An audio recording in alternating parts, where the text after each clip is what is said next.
예수님. 네, 반갑습니다. 오늘 진짜 비가 이렇게 막 내리는데 약간 오늘은 조금 적게 오시겠다 이렇게 했는데 여전히 가득 이렇게 함께 해주셔서 감사드리고요.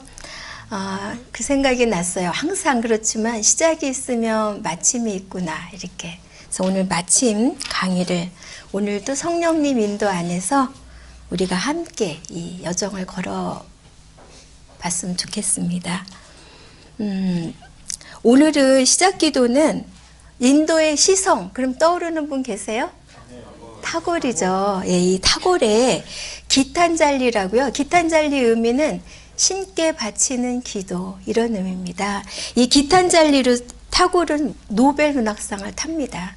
이 신께 바치는 노래가 157편인가 이렇게 되는데 그 중에 이제 한 편을 제가 골랐습니다. 이 기탄잘리를 듣노라면 그분이 그 하느님께 향한 그런 그리움과 그 애틋한 정감 막 이런 게 느껴져요. 그래서 우리도 그렇게 하느님과 그런 애틋하고 그립고 이렇게 사랑하고 이런 감정 속에 우리도 살면 좋겠다 이런 생각이 들어서 시작 기도로 골랐습니다. 성부와 성자와 성령의 이름으로 아멘. 신께 드리는 노래. 님은 나를 영원케 하셨으니 그것이 님의 기쁨입니다. 이 연약한 그릇을 님은 비우고 또 비우고 또 비우시곤 항시 신선한 생명으로 채우십니다.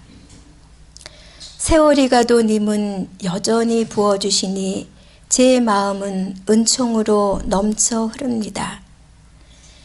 님은 작은 갈피리인 저를 언덕과 골짜기 넘어 지니고 다니시며 이 피리로 항시 새로운 노래를 부르십니다.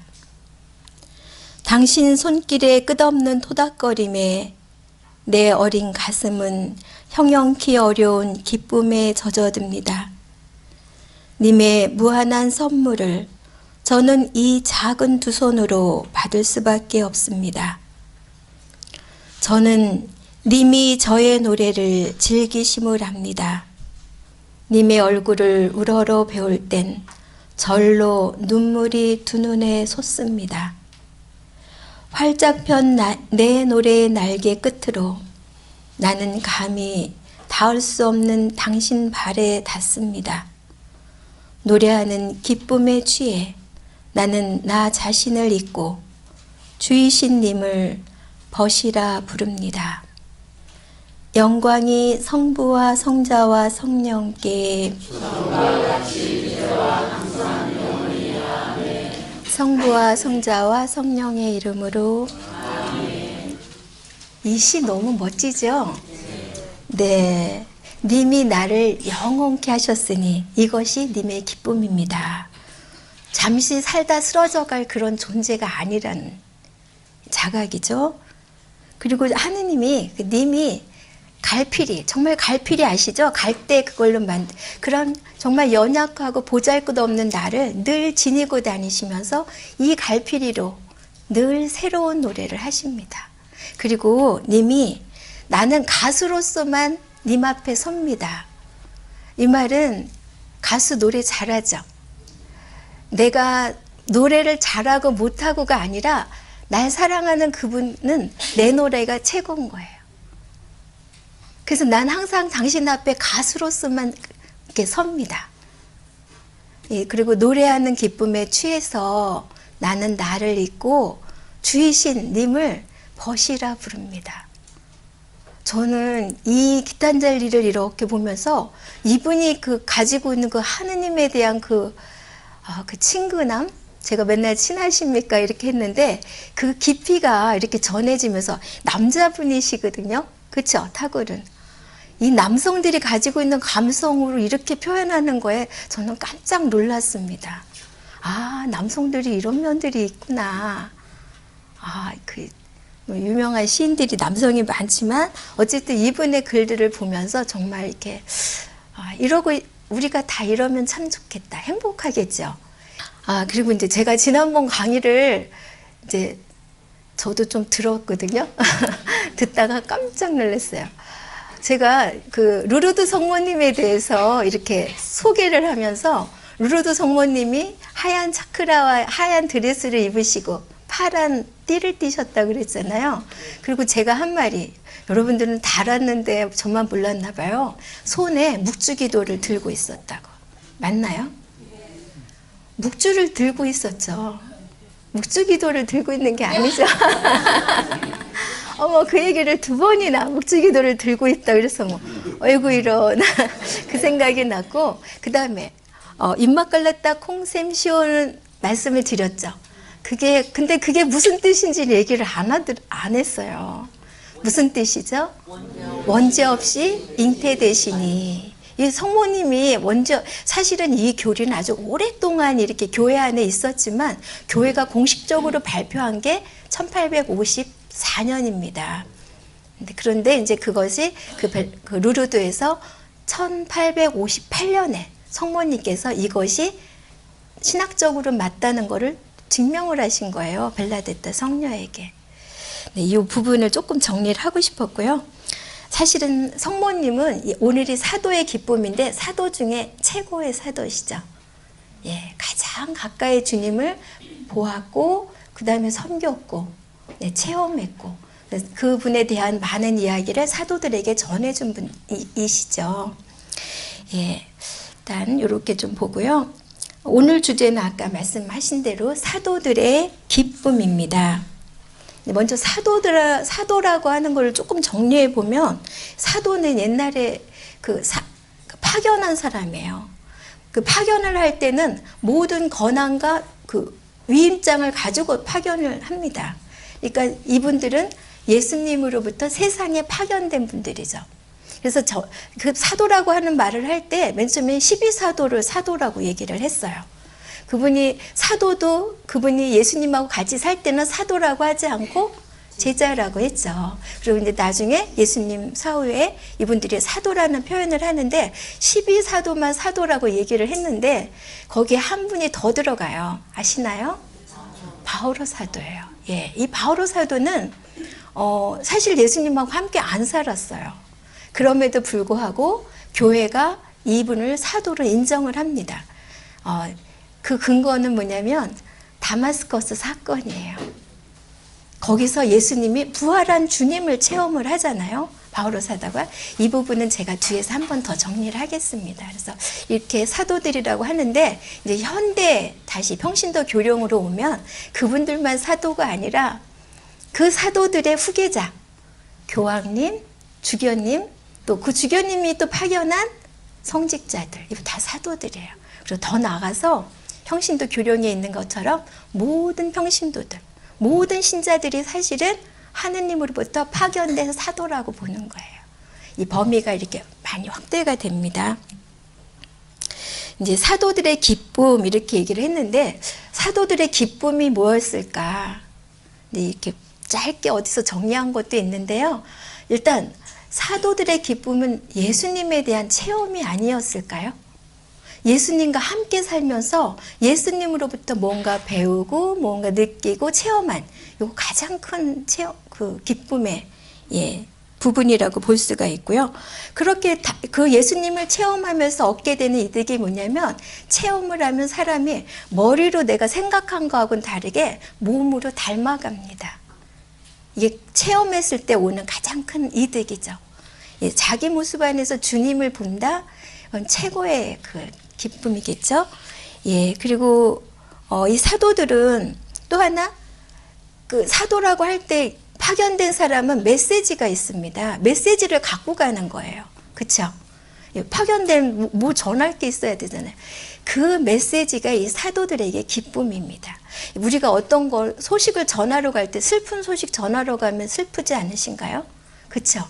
그런데 이 사도들이 주님으로부터 받은 메시지는 복음, 기쁜 소식이에요. 이 기쁜 소식을 가서 전하라고 하는 이 메시지 자체가 사실은 이분들의 기쁨입니다. 이 메시지는 그냥 뭐 다 잘 알지만 풀면 하느님이 너의 아버지야. 최고의 좋은 거 아닌가요?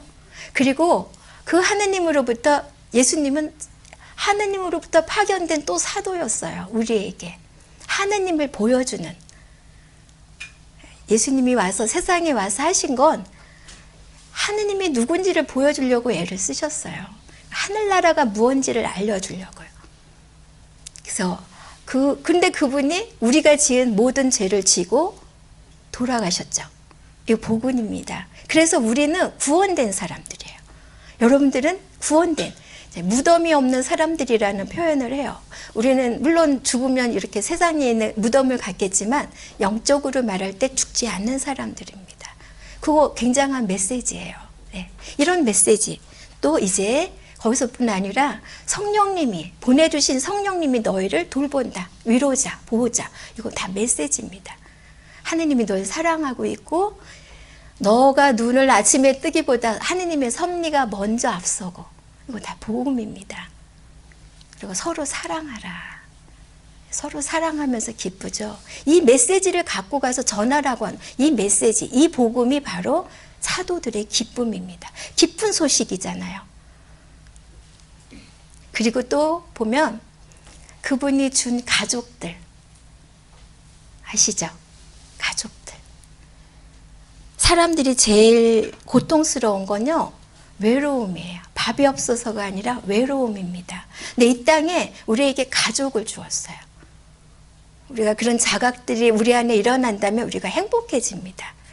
제가 이 부분에 대해서 아마 이거를 여기 와서 나누라고 한 체험 같아요. 전철 타고 제가 인천에 갔다 오는 길이었는데 어떤 분이, 제가 묵주기도를 하고 있는데 보통 신자들은 묵주기도 하고 있으면 가까이 안 오거든요. 기도하시라고. 근데 이분이 와가지고 묵주기도를 하든지 하는데 저 수녀님 저 얘기 좀 하고 싶어요. 이렇게 얘기를 했어요. 그래서 네 얘기하세요. 그랬더니 본인 언니가 서울에서 잘 살다가 잘 안 돼갖고 대구로 내려오셨대요. 그리고 대구에서 살으셨는데 사는 게 어려웠고 이제 병원에서 돌아가셨는데 병원비도 다 못 낼 만큼 어려운 처지였다는 거예요. 그런데 당신은 신자 아닌데 깜짝 놀란 게 자기들은 형제인데도 그 병원비를 내는데 주저주저 했대요. 다 서로. 그런데 세상에 그 교회, 그 성당에 다니는 신자분 한 분이 그 소식을 딱 듣고 병원비를 딱 치러와 주셨대요. 그리고 돌아가시자마자 본당에서 신자들이 와서 기도를 막 해주시고, 막 그걸 이렇게 옆에서 보면서 이게 무슨 일이지? 이렇게. 그래서 저 성당에 지금 갈까 말까 생각 중이라는 거예요. 교회가 성당이 이러는 데구나. 이렇게 제가 들으면서 제가 대구가 그렇죠. 네, 의리가 있습니다. 이렇게 얘기를 하면서 많은 본당에서 그렇게들 돕습니다. 형제죠. 이렇게 얘기를 했는데 그분이 그럴까 말까 고민한다 그래서 제가 세례명부터 져드렸어요. 저희 생일이 언제니까 11월 26일이래요. 그래서 제가 그냥 가까운 체칠리아 그 성녀에 대해서 얘기를 하고 이제 그 체칠리아라는 본명을 일단 성당에 가시고 얻으려 그러면서 제가 물어봤어요. 본명 뭐라고 했다고요? 그랬더니 체칠리아요. 예, 그래서 제가 그거 들으면서 우리가 가족이죠. 우리가 함께 같이 걸어가는. 그 교황님께서 이런 표현을 했어요. 그 요즘에 나온 기뻐하고 즐거워하여라 6항에 나오는 건데요. 구원 역사에서 하느님은 한 백성을 구원하셨습니다. 우리가 그 한 백성에 속하지 않는다면 결코 완전하게 우리 자신이 될 수 없습니다. 그런 연유로 아무도 동떨어진 개인으로서 홀로 구원받는 것이 아닙니다. 하느님께서는 한 백성의 삶과 역사 속으로 들어오셔서 우리를 구원하셨습니다. 이런 표현을 하셨어요. 제가 지난번에 개인 성화를 추구하는 종교가 아니라고 말한 거 기억나시죠? 우리는 신앙 관계 공동체, 함께 더불어가는, 비록 내 신앙이 좀 부족해도 내가 좀 하느님 말씀을 잘 못 들어도 다른 사람들이 열심히 살고 있는, 누구죠? 성인들이 많습니다. 열심히 사는 이분들과 함께 들어가는 거예요. 내 부족함만으로 이렇게 그걸로 결정이 나는 게 아니에요. 내 삶이. 이 표현도 제가 좀 나눠보고 싶었고요. 자, 이제 사도직을 주관하는 분은 누구일까요? 아유, 저 이 대답 너무 좋아요. 성령님. 네, 우리가 얼른 하느님 생각하는데 맞아요, 하느님. 그렇지만 더 구체적으로 지금 이 땅에서 내려와서 우리를 주관하시는 분은 성령님이시죠. 성령님이 우리를 동반을 하시죠. 그러니까 사도직을 한다고 할 때, 그거 어떻게 선교를 가, 뭐를 해, 이렇게 어려워하지 마시고, 성령님, 네, 도와주세요. 작아도, 내게 작아도 성령님이 도와주시면 크게 일으키시고, 마음을 일단 바꿔놓으시니까, 성령님께 온순하게 또 청하면서, 가는 것이 맞지 않나, 이런 생각이 들었습니다.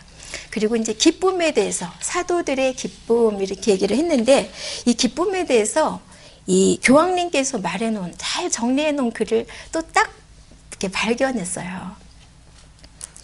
우리가 말하는 기쁨은 심리학적으로 말하는 일반적인 감정의 상태를 말하는 것을 뛰어넘어. 그러니까 그냥 기분이 좋다, 뭐 좋아, 기뻐 이런 정도가 아니라 다시 태어난 사람의 기쁨이요. 은총의 삶에서 체험한 구원의 기쁨이다. 죄인을 용서하는 자비의 기쁨이요.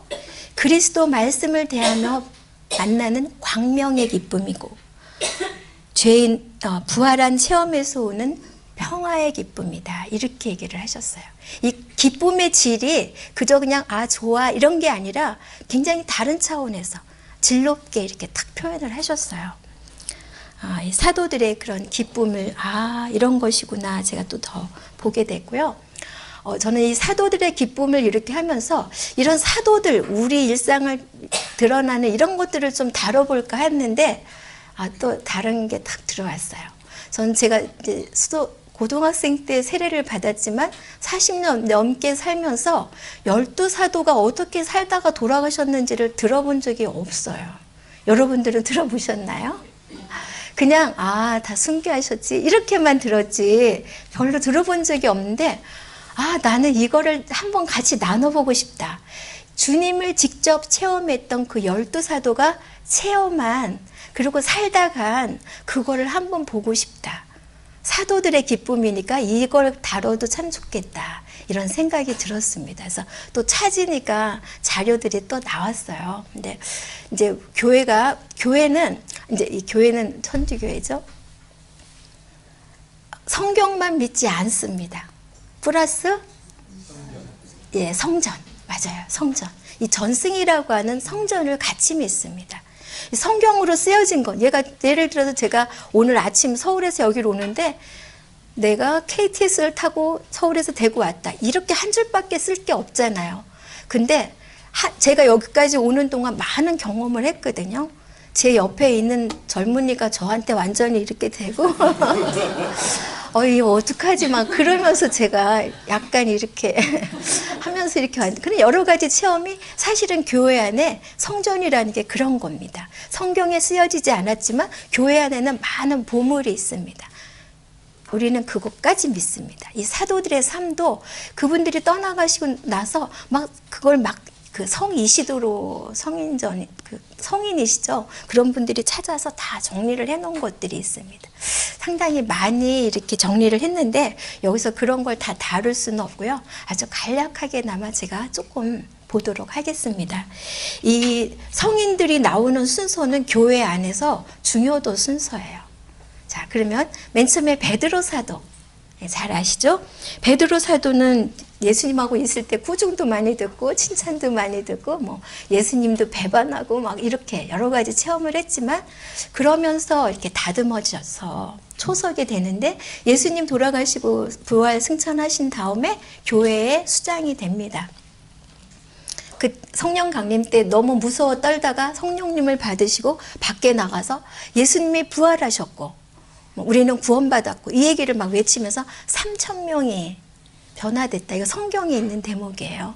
그래서 이렇게 변화를 시키고 근데 굉장히 열심히 이렇게 하지만 결국 또 잡혔다가 천사에 의해서 또 구출을 받죠. 그 당시에 박해가 심했기 때문에 근데 베드로 사도는 그 당시에 가장 중심이라고 하는 도시 로마로 갑니다. 로마로 가서 선교를 하는데 또 다시 그 네로 황제 때 박해가 너무 심해지니까 이분이 자의였다기보다는 신자들은 이분이 돌아가시길 원하지 않아요. 옛날 우리 그 선조들도 그랬듯이 그래서 도망을 가게 이렇게 부축을 막 하죠. 그래서 사실은 피해서 도망을 가다가 그 유명한 사건을 맞죠. 도망을 가는데 예수님을 만나죠. 근데 예수님이 어디로 가니까 도미네 코바디스, 주님 어디로 가십니까? 그랬을 때 주님이 이 베드로 사도가 도망을 가니까 내가 다시 로마로 가서 십자가를 지겠다. 이걸 듣고 깜짝 놀라서 로마로 돌아와서 이제 체포가 됩니다. 체포가 돼가지고 십자가형이 이렇게 됐는데 당신은 십자가 이렇게 할 자격이 없다고 거꾸로 매달려서 이렇게 돌아가시게 되죠. 근데 이 거꾸로에 대한 당신의 해석도 이게 죄인이기 때문에 주님과 똑같이 할 수 없다는 의미도 있고 또 하나 의미는 당신이 한 표현이 하느님, 주님은 하늘에서 내려오셨으니까 이 모습으로 이렇게 가시지만 전 땅에서 올라가기 때문에 밑에서 이렇게 갑니다. 이런 표현도 합니다.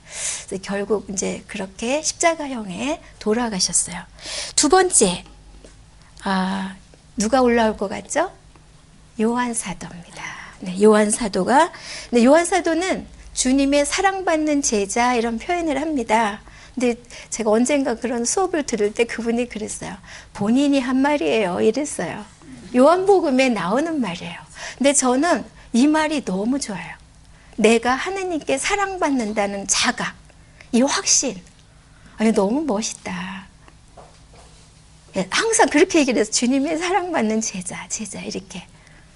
이게 얼마나 절절했으면, 네. 이분도, 그 십자가상에서 성모님을 어머니로 모시라고 했죠. 근데 이제 다 사도들이 막 선교를 가는데 이 사도도 선교 가고 싶어요. 그래서 성모님께 선교 가고 싶다고 하니까 그럼 성모님이 그래 가자. 네가 원하는 데 가자. 이렇게 해갖고 에페소로 갑니다. 그래서 에페소에서 성모님과 함께 그렇게 생활을 하다가 나중에 제자들이 오면 에페소가 굉장히 골짜기예요. 가보신 분들은 계실지 모르지만 아주 골짜기니까 성모님 제자들이 와서 거기 찾아가는 게 너무 부담스러워요. 그래서 성모님은 예루살렘으로 오세요.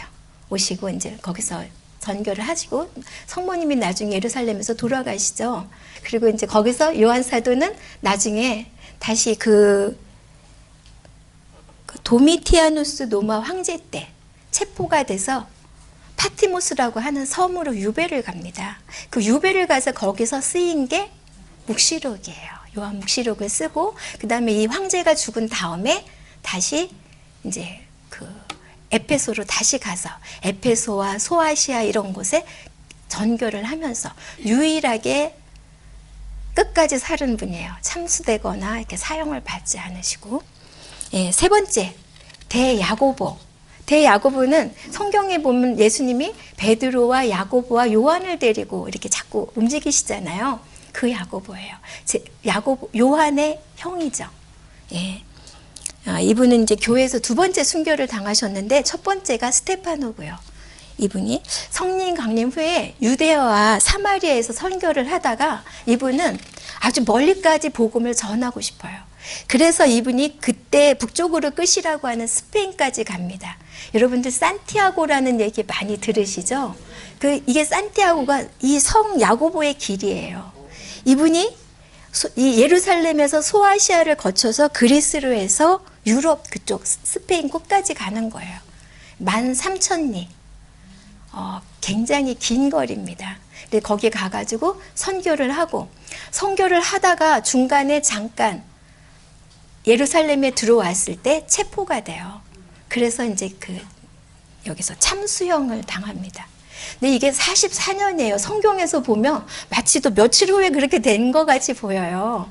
이제 그런데 사실은 며칠 후가 아니고 10년이라는 세월이 흘렀어요. 거기 가서 선교를 하고 베드로 사도가 잡혔는데 천사에 의해서 베드로 사도가 이렇게 원래 사형을 하기로 했는데 이분이 도망은 아니고 천사가 데리고 나가잖아요. 그러니까 그것 때문에 이 왕이 화가 나가지고 총독이죠. 이 대신 야고보를 잡아서 처형을 하는 겁니다. 그 다음에 네 번째로 나오는 분이 사도 성 안드레아, 베드로 사도의 동생이죠. 이 안드레아는 원래 요한의 제자였고요. 성경에 나오는 거 보면 요한이 저기 하느님의 어린 양이 간다 이랬을 때 이 안드레아하고 필립보가 그 자리에 있었어요. 그래서 주님께 가서 한 말이 랍비 어디에 사십니까? 어디에 묵으십니까? 이렇게 했을 때 주님이 한 말이 와서 봐라. 그래서 거기 가서 하룻밤을 지내고 와서 나는 메시아를 만났어. 그래서 형을 데리고 가는 거예요. 예. 예, 이분은 이제 우크라이나 스키티아 지방에 가서 선교를 계속 하셨는데, 사실 제가 이렇게 그냥 선교했다는데 기적들도 굉장히 많이 일어나요. 이 사도들이 가서 기적이 일어난다는 건 그분들의 믿음이에요.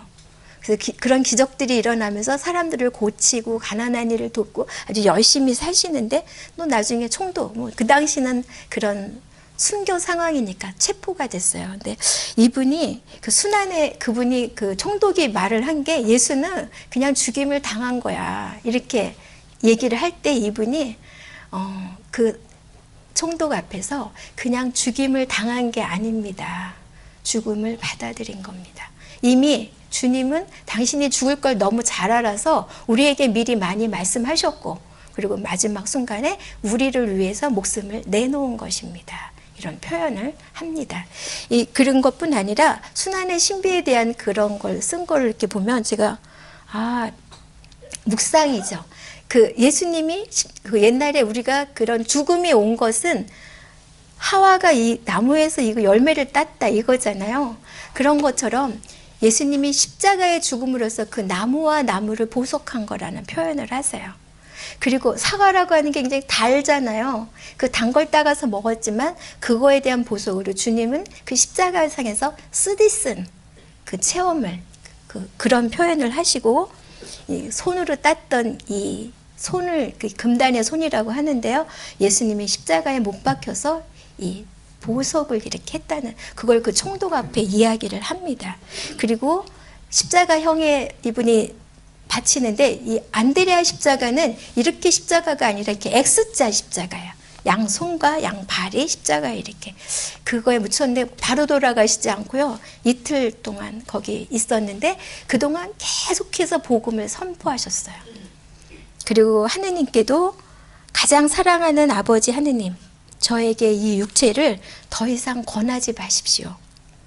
당신께 이것을 돌려드립니다. 제가 영광과 환희의 셈이신 당신 곁으로 가겠습니다. 이런 걸 보면 죽음을 막 이렇게 했다는 것보다 이분들이 죽음이 끝이 아니라는 그걸 너무 잘 알고 있었어요. 우리 신앙인들이 자꾸 잊어버리는 게, 아무리 교회에서 부활한다고 얘기해도 내가 그렇게 부활할 사람, 내가 영원히 살 사람, 이런 생각을 잘 못한다고 그래요. 이 사도들의 이 삶을 쭉 보면서 그 준비된 그 나라에 대한 그리움이 얼마나 컸던가 이렇게 좀 볼 수가 있었습니다. 그 다음에 5번째가 필립보. 이분도 아까 얘기한 대로 요한의 세자였고요. 이 필립보는 안드레아 친구였고, 이 필립보가 나타네엘, 바르톨로메오라고 하는 그 사도를 또 주님께 또 데리고 가는 분입니다. 이분은요, 연세는 그래도 오래 살으셨어요. 87세까지.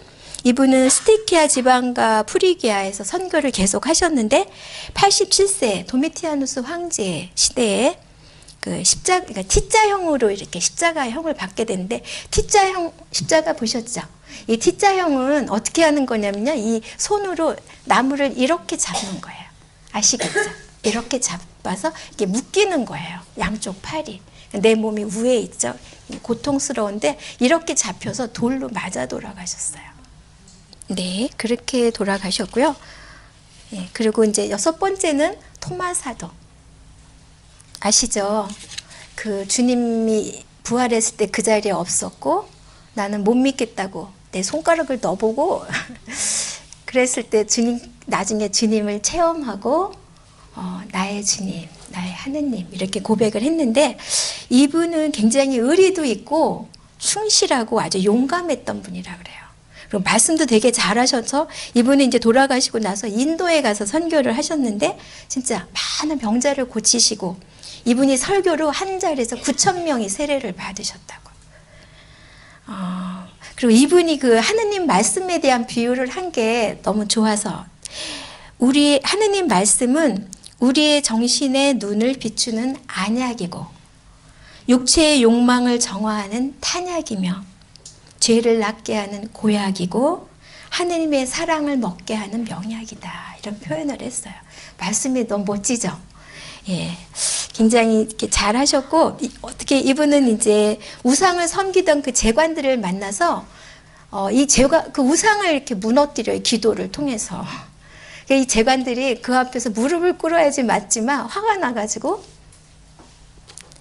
달려들어가지고 몽둥이를 치고 그냥 죽여버립니다. 제관들이 달려들어서 그렇게 어떻게 보면 이 사도들의 죽음을 이렇게 보면서 뭔가 멋지게 돌아가셔야 되는데 왜 이렇게 다 비참할까 이랬는데 그런 거는 거의 그냥 순교로 받아들이시는 거예요. 우리 요한 세례자 요한이 그 한 여인의 춤값에 목숨을 내놓은 것처럼 그냥 보면 그렇게 대단하게 이렇게 그러지 않으신 것 같았어요. 그 다음에 이제 바르톨로메오, 아까 나타네일에가 하는 분이 7번째로 나오는데요. 성경에 나와요. 예수님의 말씀. 보라, 저 사람이야말로 참으로 이스라엘 사람이다. 저 사람은 거짓이 없다. 칭찬을 받은 분입니다. 근데 이분은 이제 그 당시 이쪽 남쪽으로 끝이라고 하는 인도에 가서 선교를 합니다. 악령을 되게 많이 치유를 하셨어요. 그리고 그 왕녀라고 하는데 그 왕녀를 그 병으로부터 치유를 하는 것 때문에 왕으로부터 이제 많은 재화가 주어지는데 이분이 한 말이 선물은 세상의 재화를 탐내는 이들에게 고마운 거지 저는 재화도 보석도 필요하지 않습니다. 거절을 하죠. 그리고 대신에 주님에 대해서 내가 설교를 하겠습니다. 그 설교를 왕이 듣고 너무 그거에 감동을 해서 왕과 왕비와 아이들까지 다 세례를 받은 후에 왕위를 내려놓고 떠납니다. 근데 이것 때문에 그 왕의 동생이 바르톨로메오 나타네를 찾아와가지고 내 형을 미치게 한 장본인이라고 몽둥이를 치고 생 가죽을 벗겨내서 죽어요. 그걸 그냥 또 받아들이셨죠. 예. 이분들이 바치는 마지막 희생의 시라고 생각해요. 그 신앙의 시죠. 그 다음에 8번째로 나오는 분이 마테오, 세리 마테오죠. 세리 마테오는 레위라고도 나오기도 하고, 그런데 이제 이분이 에티오피아에서 선교를 합니다. 이분이 왕의 죽은 아들을 소생시켜요. 이걸 쭉 보다 보면은 우리는 베드로만 죽은 사람을 살린 것만 봤는데 그것만 그 사도행전에 있으니까 근데 이 사도들이 죽은 사람들 막 살립니다. 이 왕의 죽은 아들을 살려내는 것 때문에 막 그 신이라 그러면서 왕관도 가지고 오고 막 재물도 갖고 오고 다 가지고 왔는데 이분이 한 말이 나는 신이 아니요 나는 예수 그리스도의 종에 지나지 않소. 이렇게 얘기를 하면서 다 거절을 해요. 근데 그 가지고 왔던 재물로 거기에 교회를 세웁니다. 근데 여기서 이제 이분이 그 교회에서 이제 뭐 사목을 하시는데 이 왕이 여기에 있던 왕이 죽으면서 이 왕녀를 그 젊은 왕녀였던 것 같아요. 왕후라고 안 하고 왕녀라고 그래서 공주인지 왕비인지 잘 모르겠어요. 제가 이렇게 단정하기가 뭐하고요. 그분이 수도자가 됩니다. 근데 수도자가 됐는데 그 다음에 올라온 왕이 이 수도자가 된 그분이 너무 좋은 거예요. 그래서 자기가 회유를 많이 했는데도 안 되니까 마테오 사도에게 저 여인을 자기 부인이 되게 해달라고. 근데 그렇게 하지 않았어요. 이미 주님의 신부가 된 여인을 강탈하는 건 용서받을 수 없습니다. 그것 때문에 이 왕이 너무 화가 나가지고 미사를 드리고 있는 그 사제 등 뒤에서 이제 살해를 합니다. 네. 그 다음에 이제 9번째가 소야고보입니다. 이 소야고보라고 지칭하는 것은 아까 야고보가 한 명 나왔었죠. 이번에 또 야고보가 나오는데 이분은 알페오의 아들, 성경에 그렇게 나와 있죠. 작은 야고보라고도 하고 의인 야고보라고도 얘기를 하는데 베드로가 예루살렘을 떠난 이후에 그 예루살렘의 지도자로 있었던 분이에요. 그분은 굉장히 삶이 의로웠기 때문에 의인이라고 얘기를 하는데 무릎이 항상 이렇게 무릎을 꿇고 했기 때문에 무릎이 발바닥 같았다 이런 표현을 해요. 얼마나 이 하느님 뭐 청할 일이 많았겠지만 정말 하느님 앞에서 사는 분이죠. 이분은 그 주교가 이제 그 지도자로서 30년 동안 이렇게 하시는 동안 나중에 그 바오로가 잡혔다가 바오로가 항소하죠. 그래서 이 바오로는 유대인이지만 또 로마의 그 시민권을 가지고 있었기 때문에 항소를 해서 로마로 가게 돼요. 그러니까 이 사람을 죽이고 싶었는데 이 유대인들이 너무 화가 나니까 또 이제 머리를 쓴 거예요. 이 야고보에게 가서 이렇게 얘기를, 야고보는 그 당시 많은 분들이 존중하는 분이었어요. 그러니까 가서 그리스도가 이 사람들이 다 그리스도를 하느님의 아들이라고 믿는데 그렇지 않다고 얘기를 해주면 당신을 우리도 의인이라고 칭하고 당신을 이렇게 대우하겠다고 얘기를 하고 성전 높은 데 올라가서 그걸 발표하게 해요. 이분이 뚝뚝뚝 거기 올라가 가지고 뭐라고 했을지 짐작이 가시죠. 예, 사람의 아들은 하느님이죠. 하늘에 올라 힘 있는 분, 바로 하느님 오른편에 앉아 계십니다. 그분은 나중에 산이와 죽은이를 심판하러 오실 것입니다.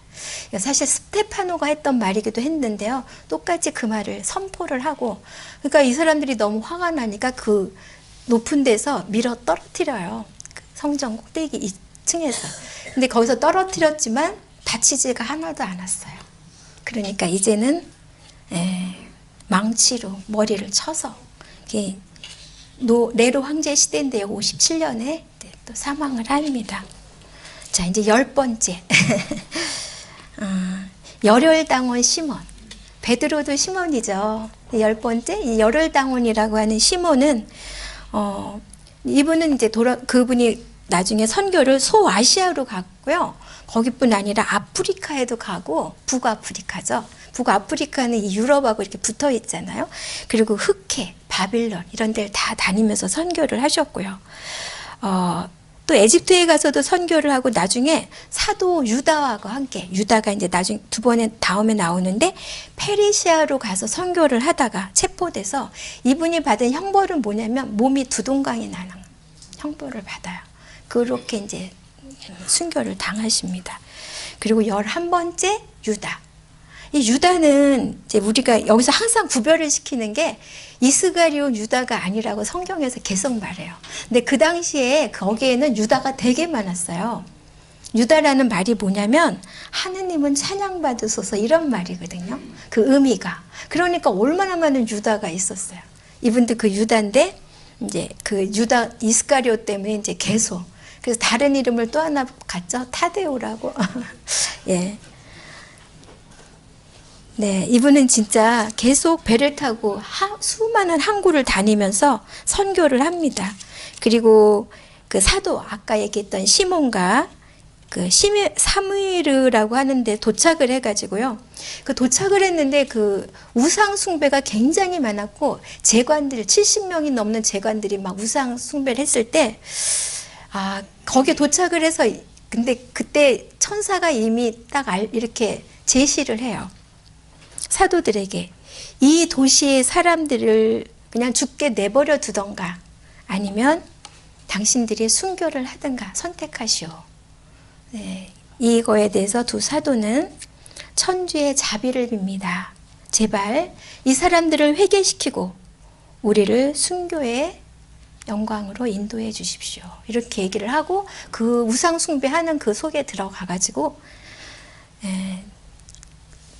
기도를 잘 하셔가지고 이게 막 무너지고 이런 이 우상들이 하고 있는 것이 뭔지를 드러내는 거죠. 이렇게 드러내면서 그러니까 또 여기 있던 그 재관들이 그 앞에서 정말 무릎을 꿇는 게 아니라 진실 앞에서 무릎을 꿇는 게 아니라 달려들어서 이 두 사도들을 칼로 찔러 죽입니다.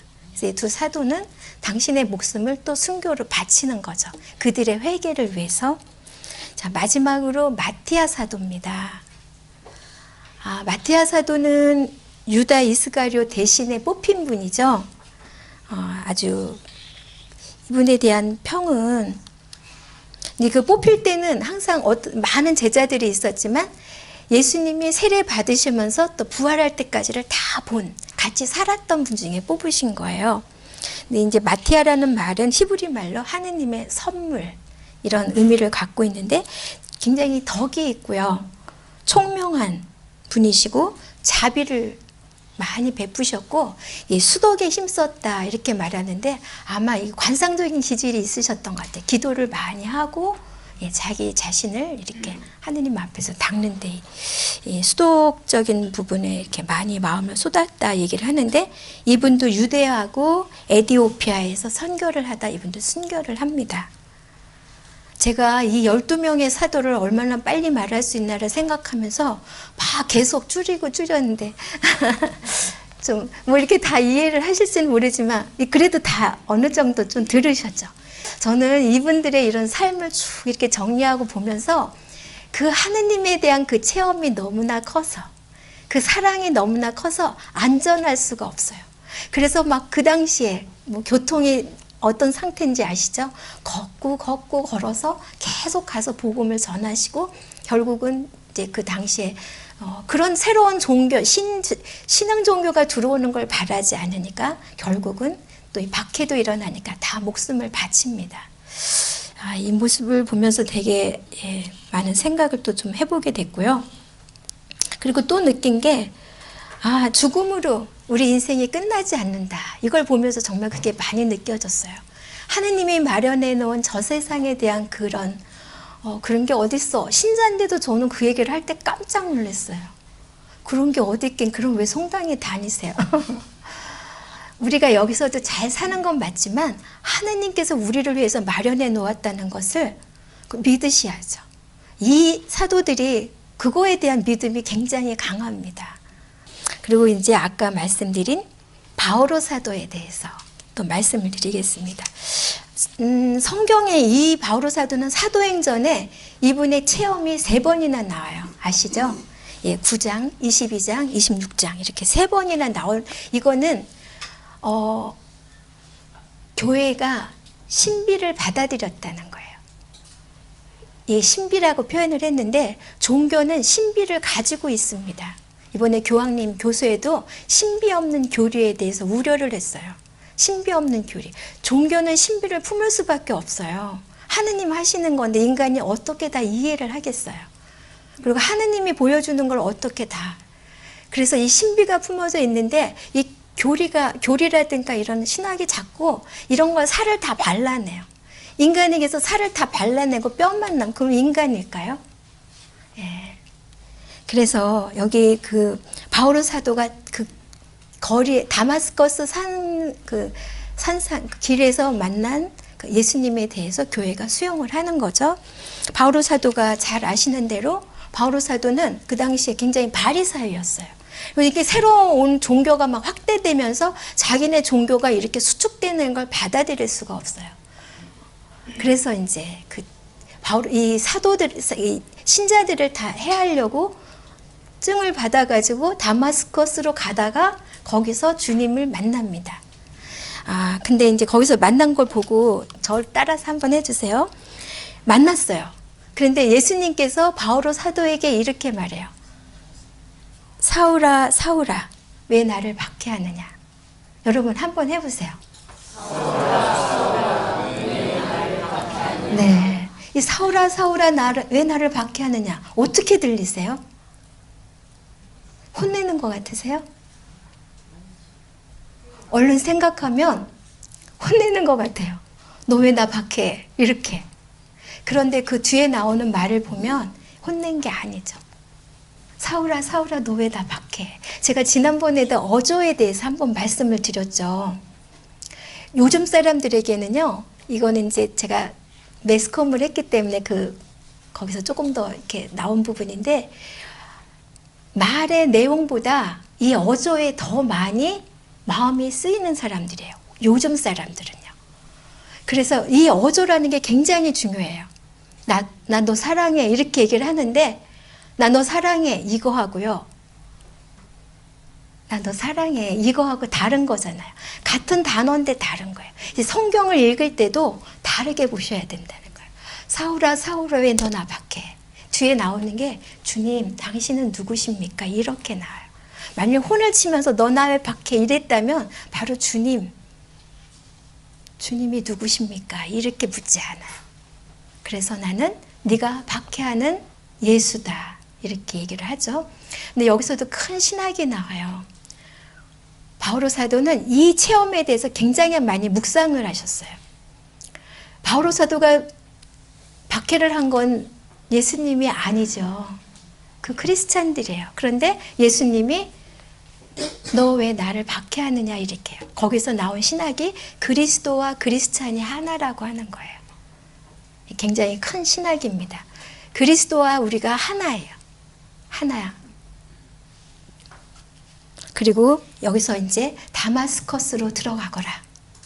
주님 말씀이죠. 가면 너에게 어떻게 할지를 알려줄 것이다. 이렇게 얘기를 합니다. 그래서 사도가 이제 들어가죠. 들어가서 주님을 만나는데 이분의 그 기쁨을 이제 그 필리피서에 보면 나오는 거예요. 이 주님을 만난 기쁨이 이분을 굉장히 바꿔놓잖아요. 필리피서에 보면 나의 주 그리스도 예수님을 아는 지식의 지고한 가치 때문에 다른 모든 것을 해로운 것으로 여깁니다. 나는 그리스도 때문에 모든 것을 잃었지만 그것들을 쓰레기로 여깁니다. 여기 쓰레기라는 표현이 정확하게 들어가면 똥오줌으로 여깁니다. 이런 표현이에요. 그러니까 주님을 아는 그 지식이 너무나 크고 그 가치가 너무나 커서 다른 건 다 이제 이렇게 표현을 해요. 바오로 사도가 어떻게 살았는지 너무나 잘 아는데 여기서 이제 조금 더 깊이 하나 더 들어가 보면 바오로 사도가 왜 그렇게 그 증을 받아가지고 가서 그리스찬들을 다 없애려고 했을까? 이거는 이제 어떤 분의 그 신학자의 묵상이기도 한데요. 그 안에 질투가 있었어요. 받아들일 수가 없는 게 있었어요. 유대인들에게는요, 이런 게 있어요. 율법을 잘 지켜야 구원을 받는다고 생각을 했어요. 이거는 이제, 그런데 당신이 체험한 게 누구냐면, 스테파노 죽음을 체험한 게 성경에 나오죠. 스테파노가 돌에 맞아 죽으면서 저들을 용서해 주십시오. 기쁘게 죽었어요. 받아들일 수가 없어요. 죄인으로 죽으면서 그렇게 자유로운. 근데 또 바오로 사도가 봤을 때 이 사람들이 다 자기께 네 거 내 거 구별하지 않고 초세기 그 교회 모습이 나오죠. 다 이렇게 나누면서 사는 모습이 도대체 받아들일 수가 없어요. 뭔가를 굉장히 열심히, 당신은 율법을 열심히 지켜서 구원을 얻겠다고 바리사이였잖아요. 그렇게 열심히 했는데 자기가 그런 기쁨을 누리지 못해요. 그리고 인간은 뭔가를 내가 잘해가지고 누리겠다, 누리지 못합니다. 왜냐하면 거기다 한계가 나타나기 때문에. 그런데 이분들이 이런 행위를 하는 걸 보면서, 근데 이런 행위는 크리스찬들은 주님으로부터 사랑을 받은 사람들이에요. 이건 하느님으로부터 무상으로 사랑을 많이 받은 사람들이 보여지는 행태가 아까 나왔던 그런 삶의 모습인 거예요. 예, 지금도 크리스찬들이 가지고 있는 많은 그 신앙인들이 가지고 있는 그런 오해, 오류를 보면 내가 잘 살아서 천국을 간다고 생각을 해요. 잘 살아야 된다고 생각을 해요. 그럼 내가 잘 살아서 천국에 가면 이거 내 공이에요? 그리스도 공이에요? 무슨 말인지 아시겠죠? 내가 잘 살아서 천국을 가는 건 내 공이에요. 근데 그런 의미가 아니에요. 우리는 이미 구원받은 사람이에요. 하느님한테 사랑을 무상으로 받는 사람들이에요. 무상으로 받는 그 사랑받는 사람답게 살으라는 거지, 네가 잘 살아서 그렇지 않으면 천국은 없어라고 하는 경고가 아니에요. 근데 머릿속에 뭔가 내가 잘 살고 열심히 살아서, 이게 유대인들이 가지고 있던 사고를 그냥 가지고 있는. 바오로 사도가 거기서 보면 엎어졌다, 넘어졌다 이런데 많은 부분에 나는 네가 박해하는 예수다 이렇게 할 때 많은 부분에 무너진 거예요. 우리에게 이번에 교황님이 하느님이 거룩하니 거룩한 자로, 이건 이제 물론 복음에도 있는데 이런 표현을 했습니다. 거기서 거룩하니 거룩한 자 되어라. 내 아버지가 거룩하니 거룩하게 살아라. 이거는 절대로 천국을 담보로 뭔가 이렇게 하고 있는 게 아니에요. 구원받은 사람답게 그냥 그 기쁨을 살아라. 네가 가지고 있는 그 충만함을 나누어라. 이런 표현들이에요. 하느님의 그 자녀로 산다는 거, 하느님 아버지를 아버지라고 고백하는 거, 하느님 아버지 그 보내주신 예수님을 내 구원자고 형제로 믿는 거, 성령님을 보호자로, 위로자로, 가족으로 이렇게 산다는 거는 나에 대한 새로운 이해를 한다는 의미라고 해요. 나에 대한 새로운 의미, 이해. 다시 말해서 한마디로 말하면 사랑받는 사람들이에요. 하느님으로부터 무한히 사랑받는 사람들이라는 거를 그 시각 안에서 나를 보라는 거예요. 그리고 내가 사랑을 많이 받았으면 나도 사랑을 줍니다. 그쵸? 사랑을 많이 받은 사람이 사랑을 줍니다. 네. 근데 교회가 우리한테 이제 3가지 이렇게 요구하는 게 있어요. 사순시기가 되면 3가지를 하라고 요구를 해요. 혹시 기억나실까요? 단식하고, 기도하고, 자선. 네, 이 3가지를 저희한테 요구를 합니다. 이제 거룩하게 사는 방식으로 얘기를 하는데, 첫 번째가 단식이에요. 근데 이 단식이라고 하는 것은 누구를 대상으로 하는 거죠? 나예요. 나를 단식하는 거예요. 근데 요즘에 제가 이렇게 그 사순시기가 돼가지고 단식에 대해서 설명하는 거를 이렇게 들으면서 저거보다는 깊이가 더 있는데 이런 생각을 했어요. 단식은 이제 해보신 분들은 이제 뭐 한 끼 굶고 이런 게 아니라 어떤 때 저는 이제 금요일 날 하루 다 굶으면서 단식을 이렇게 하는데 그렇게 다 굶으면은 단순히 우리가 단식을 해서 그 돈으로 자선을 한다라고 설명을 하는데 그게 아니에요. 내가 그렇게 하루를 다 굶으면서 단식을 하면 내가 굉장히 뭔가 본질이 떠올라요. 이 의미 아시겠죠? 뭔가 주변에 많은 것들이 정리가 돼요. 그러니까 나를 절제하는 거예요. 나를 절제하면서 삶의 많은 우선순위가 정리가 돼요. 이것도 중요하고 이것도 중요한 게 아니라 이게 중요한 거라고 하는 것을 내 몸으로 내가 의식을 하게 돼요. 두 번째로 기도한다. 이 기도는 누구한테 하는 거예요? 하느님한테 하는 거잖아요. 그렇죠? 아까는 나한테 한 거라면 기도는 하느님과의 관계 안에서 이루어지는 거예요. 내가 하느님 앞에서 기도를 하면서 나라는 존재가 누군지를 아는 거예요. 하느님이 필요한 존재, 하느님의 사랑받는 존재. 이제 기도에 대해서 조금 더 제가 체험한 건데 좀 설명을 드리고 싶은 게, 물론 이제 이런 주기도문 뭐 이렇게 우리가 통상 하는 기도문이 많이 있는데요. 기도를 하면서 아주 좋은 방법은 깊이 들어가고 싶다면 이건 또 성경에 교회에서도 추천하는 건데 성경을 가지고 하라고 얘기를 해요. 그날 우리한테 말씀이 주어지지요. 그 말씀을 잘 읽고 그 다음에 우리가 그동안은 묵상을 하라고 그랬는데 이건 또 조금 다르게 묵상은 내가 머리로 내 생각을 막 하는 거예요. 근데 그거보다는 오늘 준 말씀에 대해서 하느님께 여쭙는 거예요. 오늘 말씀을 들었다면 그 말씀을 가지고 내가 머리로 이런 뜻인가 봐 이런 게 아니고요. 그 말씀을 가지고 주님 이게 무슨 뜻이에요? 이렇게 여쭤보는 거예요. 그럴 때 답이 올 때까지 가만히 기다리는데요. 그럴 때 내가 듣는 답은 다릅니다. 달라요. 전 꼭 여쭤봐요. 주님 이 말씀이 제가 알아듣죠. 무슨 말인지. 근데 거기서 멈추지 말고 여쭤보세요. 주님 이 말씀이 무슨 말인지. 정말 제가 체험하는 게 다릅니다. 대화를 하는 거고 하느님께 여쭙는 거고 그분의 음성을 듣는 거예요. 저는 주님이 귀머거리도 아니고 장님도 아니고 벙어리도 아니라는 걸 체험을 많이 했어요. 어떤 때는 여러 가지 각도로 이야기를 하세요. 그 다음에가 자선입니다. 이 자선은 모든 사람들을 내 가족이라고 생각하면 나누기가 좀 쉽죠. 그들의 어려움, 자선이라는 건 그들의 어려움을 보면서 내 것을 나누는 거잖아요.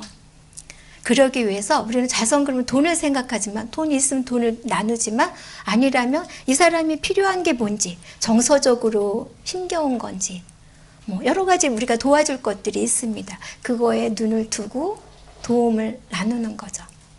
네, 제가 이제 여기 사실은 이렇게 아까 오다가 아침을 먹으려고 저기 오는 길에 이렇게 떡을 팔았어요.